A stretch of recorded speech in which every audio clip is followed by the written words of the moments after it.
So in 1972, history was made where Mary Peters won a gold medal at the Munich Olympics, and since then has dedicated most of her life to the Mary Peters Trust, which this month I believe is in its 50th anniversary.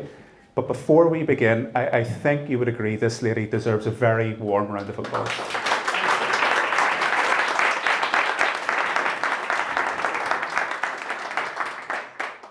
Mary, welcome and good morning.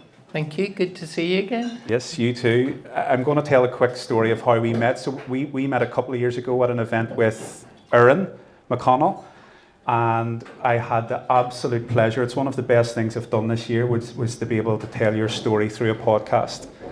And we recorded the podcast on the second floor of the Innovation Factory on the Springfield Road. And I was trying to be a gentleman at the start, and I says, Mary, will we get the lift up? And she says, absolutely not. She ran up 2 flights of stairs, 2 stairs at a time. I tried to keep up with her. At the end, I was out of breath and Mary was standing, hadn't broke a sweat. Just, let's go, let's get into the interview. I think it says it all. It's a pleasure for you to be here. I've got some stats on that podcast. It was downloaded over 20,000 times. Oh, wow. It was listened to as far as the Middle East, the US, Canada, and even into parts of Portugal and Spain. The feedback has been, it's the most feedback we've ever received from any of the podcasts. The messages that come in on a constant basis about that one interview, it's continuous. And I think it just speaks volumes of who you are and what your story is. And it's a real honour and pleasure to have you here today, Mary. So thank you. Thank you for having me. And it's so nice to see so many people that I know and to meet new people. That'll maybe help my trust. Yeah, and we're going to talk a lot today on the trust, but we'll cover some of your story, of course. If we could maybe go back 11 years of age, you moved to Northern Ireland. If I could take you back to that little girl that moved here, what stuck out about the people here that struck a chord with you? Couldn't understand a word they said. We went to live in Ballymena. And honestly, I couldn't even understand what the teachers were saying. So the girl that sat beside me, I only tell this part of it to illustrate my friendship. Elizabeth was the only Catholic in the school, and I was the only English girl in the school. So we became friends, and we still speak every week, 70 years on. But she was able to tell me what the teachers were saying. And then my dad got more promotion and we went to Portadown, and it was a wee bit more easy there. And I have found the warmth of the people so exceptional, and their sense of humour, which I love. And I wouldn't choose to live anywhere else. My family all moved away when I was 18, and I know students go off to university and have to find a new life in a new city.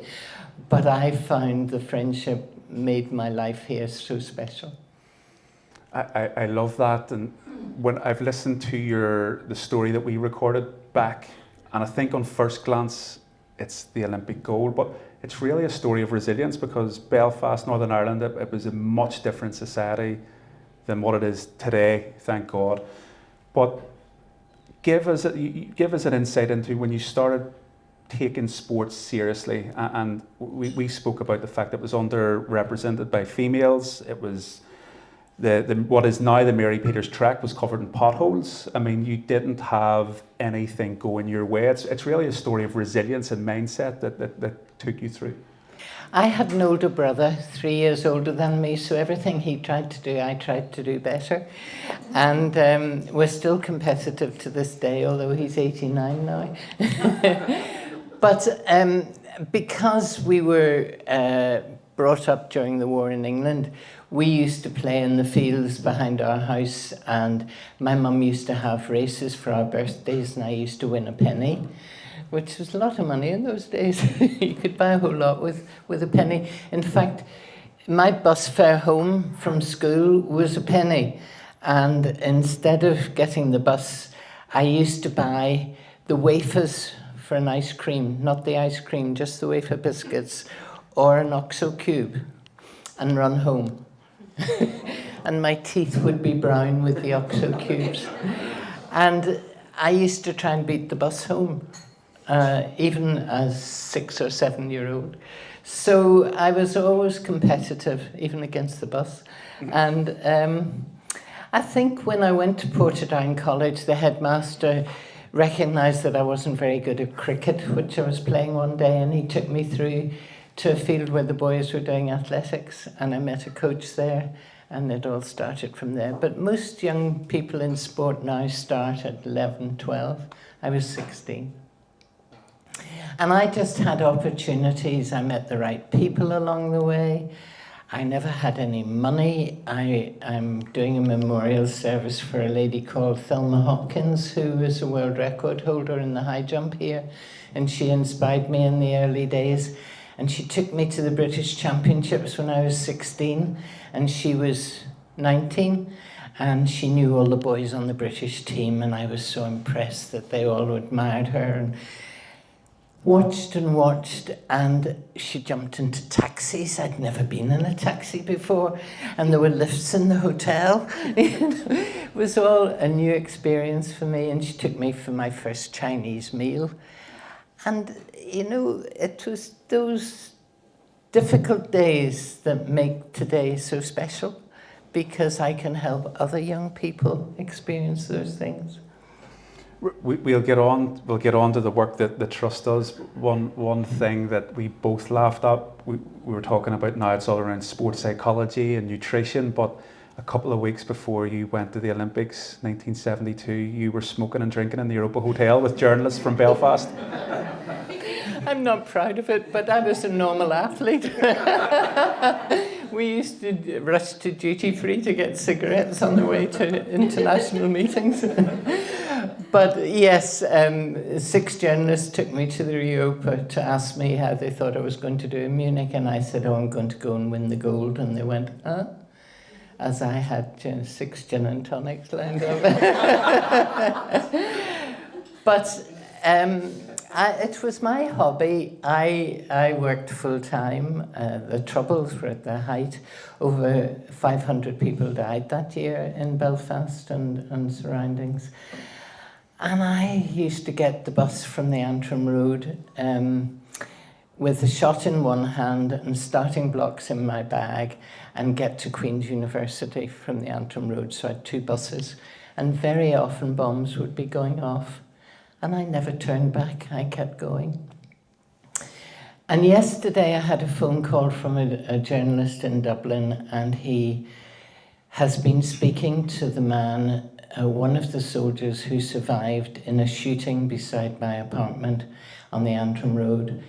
Exactly next door, some girls enticed some soldiers to a party. And I woke up about 11 o'clock, having been out training all day and tired, and saw flashing lights outside. And the girls had brought these girls into the party, and they'd shot 3 of them dead. And one of them has survived, and this man's writing a book about the story. And he said, tell me your memories. And it brought back horrors to me, because I was alone in the flat. Saw ambulances and fire brigade and police and crowds outside, not knowing what was happening. And it brought back the shock of all that. And I'm going to speak to the man who survived. He lost both his legs, but he's taken up sport. That's a going back time to the Troubles, which I didn't expect I'd ever have to do. But it's part of your growing up and part of your learning how to be resilient and just get up. The next day I went off to work in Buster McShane's gym, and television cameras were filming me coming out of my house, and I was traumatized because I thought people would think I was implicated in some way. So I rang the BBC and told them please to edit me out of it. But I didn't think all these years later, 53 years on, I'd be talking about that yesterday. But it does make you resilient when you have to face these trials and tribulations. The other trial that I had to face was after winning in Munich. My father turned up unexpectedly. He'd been living in Australia, and I had to face being with him for a few days because he was so proudest day of his life. And a telephone call came through the BBC that if I came home to Belfast that I would be shot and that my flat would be bombed. And my father said, "You're coming home with me to Australia." And I said, "No, I'm not. I'm going home to Belfast." And I'm still here to tell the tale.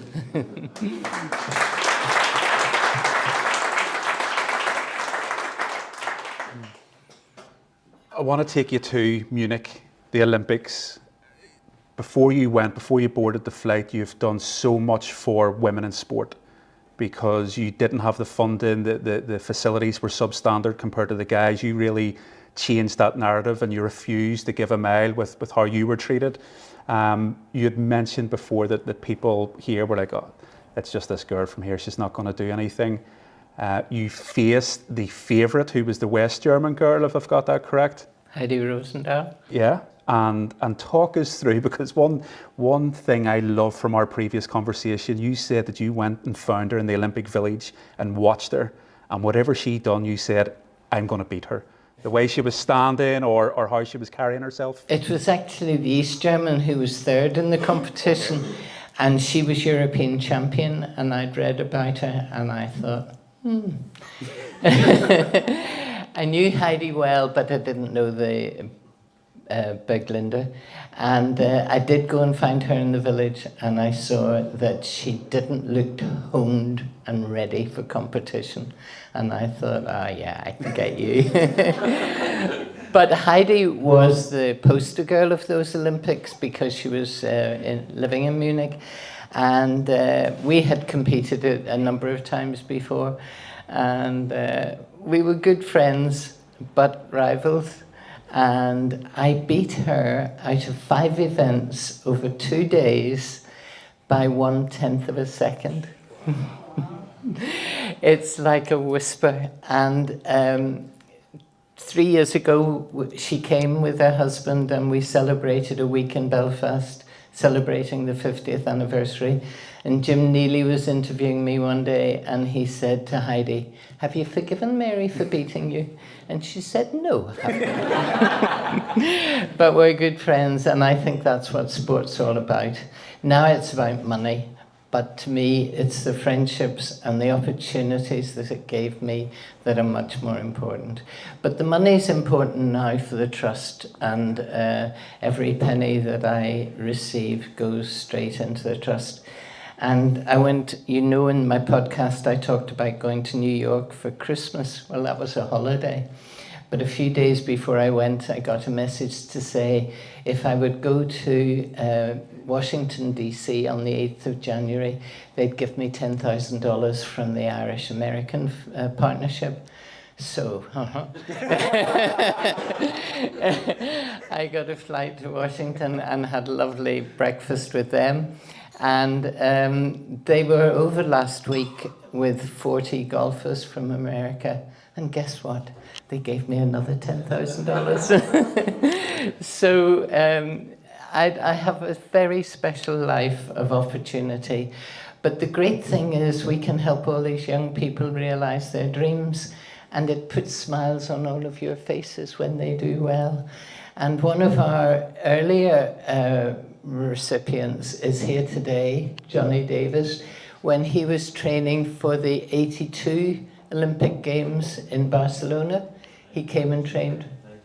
92, sorry. Our first award in 1977. Well, there you go, you see, and now he's here today, and he's going to give me a whole lot of money later on.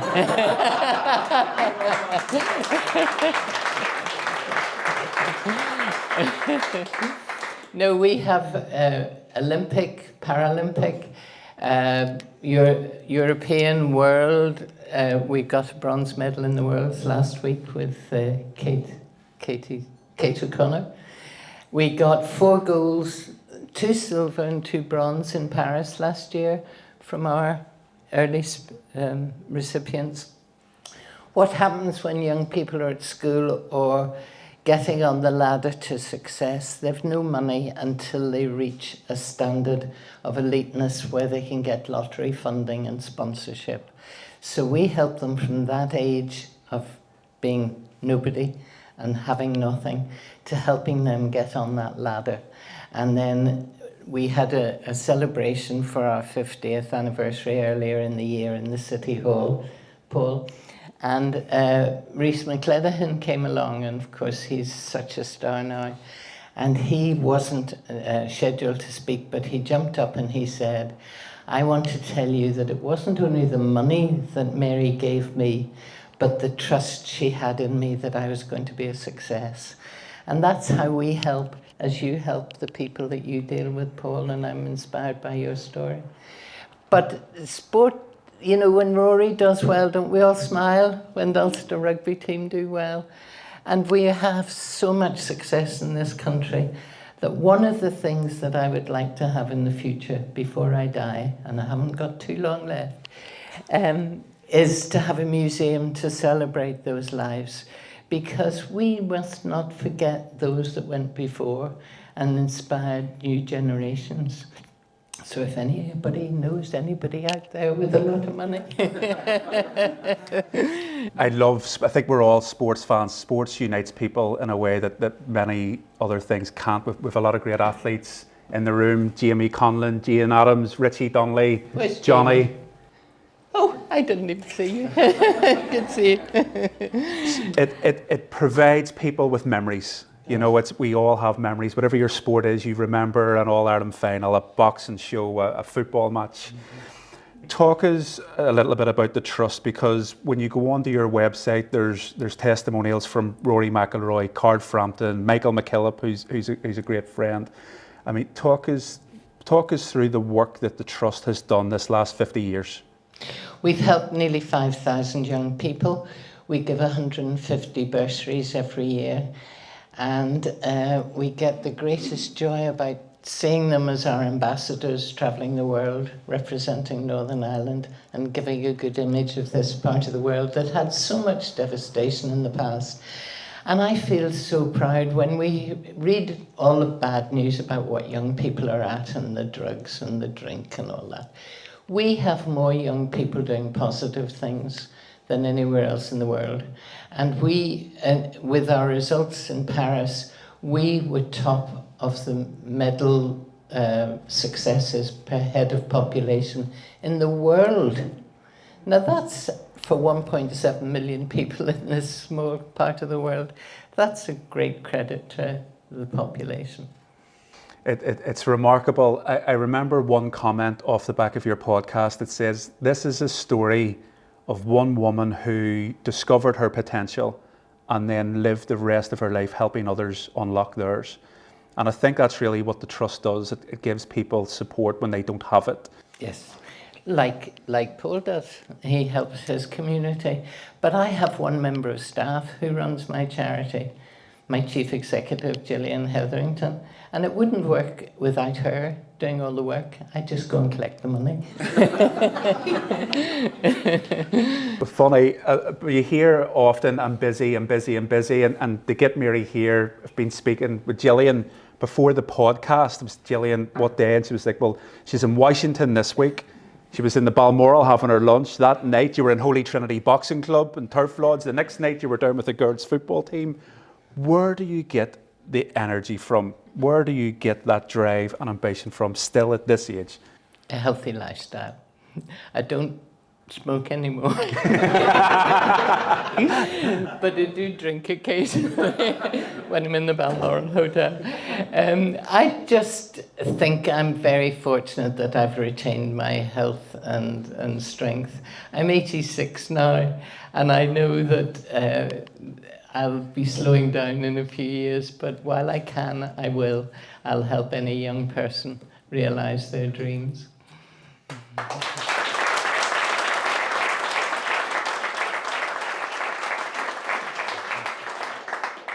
So short term, this November, you have a very special event coming up to mark the 50th anniversary in the Europa Hotel. Yes, we have a Sport Inspires lunch every year, which is our main fundraiser. We do lots of other things, but this is our main one.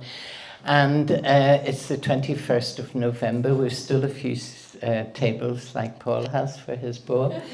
And we've invited Torval and Dean to be our special guests that day.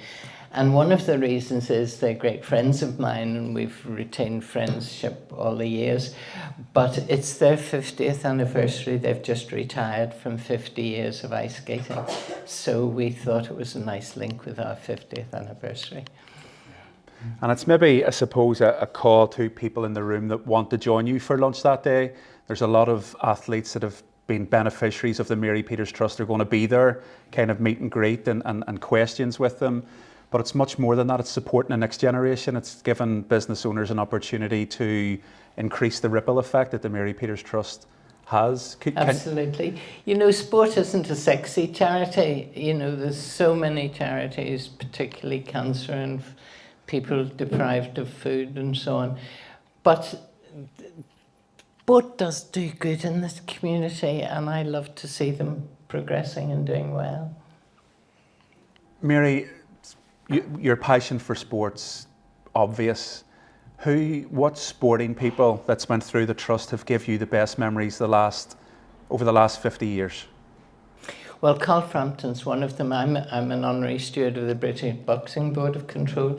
And so I admire all the boxers because the first time I went to a Commonwealth Games in 1958, Terry Milligan won a gold medal. And we were all there supporting him that night, and we sang all the Irish songs on the way home on the bus. And I linked with the boxers at every occasion after that because it was good fun.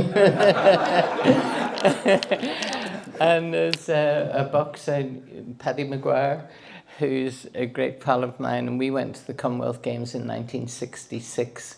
And he wanted to go to Canada for a fight where they were going to get a bit of money, because boxers didn't ever get any money in those days.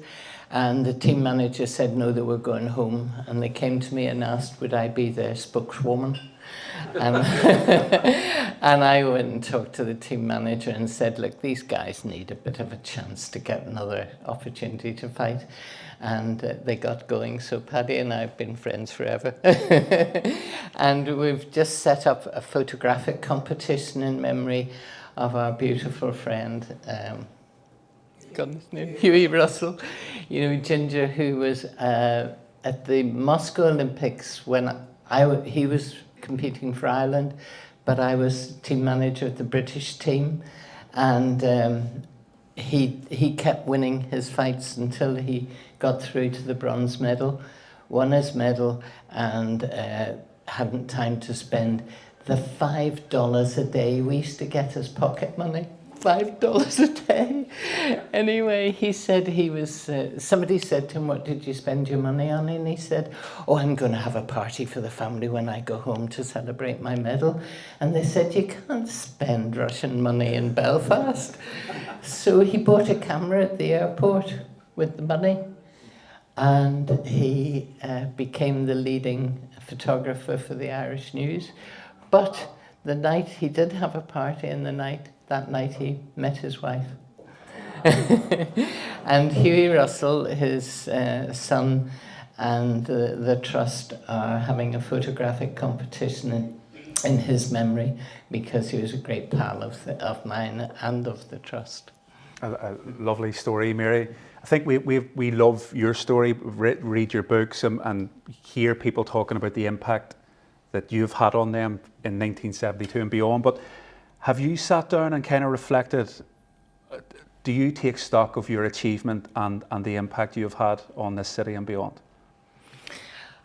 I'm proud of it, and but it opened so many doors for me. I became Lord Lieutenant for 5 years of Belfast City. A sportswoman doesn't get that accolade.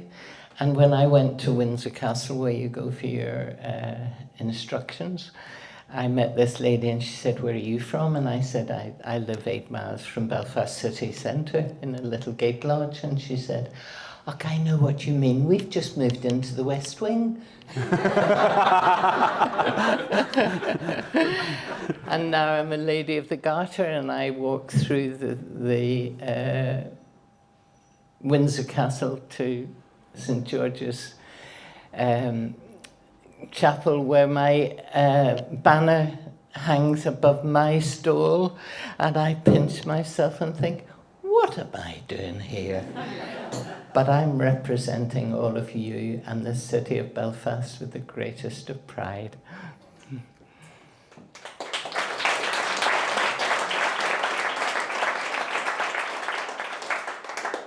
The best part about this story, Mary, despite all your titles, you still get the bus into the city centre, and people always say to you, "Are you that woman, Mary?"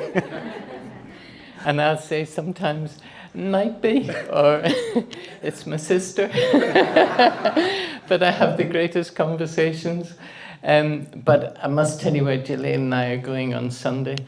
I've received the freedom of Lisbon, I've received the freedom of the city of Belfast, and Gavin Robinson was Lord Mayor at that time, and we were having a meeting, and he said, "Any other business?" And I said, "Yes, Mary had a little lamb."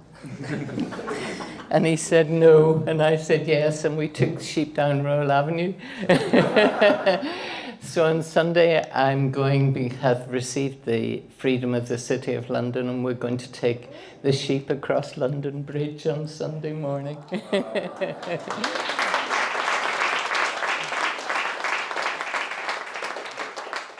Before we finish, Mary, I want to kind of touch on the famous video of your open bus stop tour coming back towards Belfast, up Royal Avenue, the City Hall. I know there was issues. You were advised not to go a certain route, but you did it anyway. And when I was kind of researching our conversation, it's hard to put into words how traumatic society was here in 1972 and in the years before that. What did it feel when you were standing in front of thousands of people with that gold medal around your neck? Like, can you describe it? I just felt such pride. You know, coming home to Belfast was so important to me. I'd been brought back with detectives sitting behind me on the plane through London to Belfast. They tapped me on the shoulder and said, "You're safely home now." And I just felt I was home, and I wanted to come here, and there was no way I wasn't coming back. And ever since, I met a man in the street the other day, and he shook my hand and said, "Congratulations on Munich, 53 years ago." And I think, so I've been partying ever since. And I just love when, like, I went to St Michael's primary school on the Ravenhill Road because a young lady there had received a medal from me for high jumping 50 years ago, and she wanted to meet me again. And all these little kids were there, and there's 500 of them. And I went to a girls' football match in Ballyclare a few weeks ago, and this little boy came up to me, and he's about this height, a bit older than your son, Damien, and he says, "Remember me?" And I said, "Where did we meet?" And he said, "St Michael's on the Ravenhill Road." And I said, "Oh, yes. How are you?" He says, "I'm fine. I just want to say hello." And then the doorbell rang the other night, and there were two boys on their bicycles, and I'd been to Finnahy Primary School 2 years ago, and they said, "We just wanted to come and say hello. How are you?" And I gave them an apple each, and away they went home again. But, you know, for children to know who I am is just as important as adults and their grannies and their granddads know who I am. So I just live a very happy, comfortable life in this city and love its people. You were talking about kids. One of my favourite stories you tell about kids is in Holy Trinity Boxing Club. There was young kids that didn't recognise you, but that morning they'd been to train on the Mary Peters track, and you had to say, "Well, I'm Mary Peters." There was a day I went to the track to present prizes to children with disability, and there was a busload from Cookstown, and of course they wouldn't know who I am, but their parents knew, and they wanted a photograph, and this wee girl said to her mummy, Is she named after this track?